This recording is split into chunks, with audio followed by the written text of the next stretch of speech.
ஒரு கிறிஸ்தவன் நான் இயேசுவை விசுவாசிக்கிறேன் என்று சொல்லுகிறவன் தங்களுடைய இருதயங்களிலே பரிசுத்த ஆவியானவரை பெற்றுக்கொள்ளாவிட்டால் அவன் எவ்வளவு படித்திருந்தாலும் சரி, அவனிடத்தில் எவ்வளவு பணம் இருந்தாலும் சரி, அவன் எவ்வளவு ஆரோக்கியம் உள்ளவனாக இருந்தாலும் சரி, அவனுக்கு எவ்வளவு ஆஸ்தி உடையவனாக இருந்தாலும் சரி, ஒருவேளை இந்த வேதத்தையே படித்து நல்ல வேத அறிவை அவன் பெற்று கொண்டிருந்தாலும் சரி, ஒரு காலம் அவன் தேவனுக்கென்று பயன்பட முடியாது.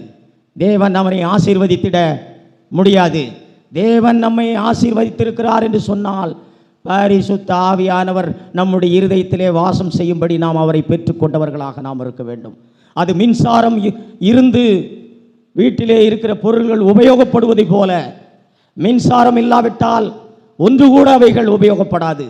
அதே போல பரிசுத்த ஆவியானவர் இல்லாமல் நம்முடைய பணத்தை கொண்டும், நம்முடைய பலத்தை கொண்டும், நம்முடைய திறமைகளை கொண்டும், நம்முடைய ஆஸ்திகளை கொண்டும், நாம் படித்து வைத்திருக்கிற வேத அறிவை கொண்டும், தேவனுக்கென்று நாம் வாழ்கிற வாழ்க்கை, தேவனுக்கென்று செய்கிற ஊழியங்கள், தேவன் ஒரு காலம் அவைகளை அங்கீகரிக்க மாட்டார். நாம் தேவனுக்கென்று ஒரு பரிசுத்தமான வாழ்க்கை வாழ்வதானாலும் சரி, தேவனுக்கென்று இருதயத்திலே பாவம் செய்யாமல் வாழ்கிற ஒரு வாழ்க்கையானால் சரி, தேவனுக்கு என்று செய்கிற ஊழியங்களானாலும் சரி, நம்முடைய இருதயத்திலே பரிசுத்த ஆவியான ஒரு வாசம் செய்வதின் நிமித்தமாகவே இப்படிப்பட்ட வாழ்க்கையை நாம் வாழ்ந்திட முடியும்.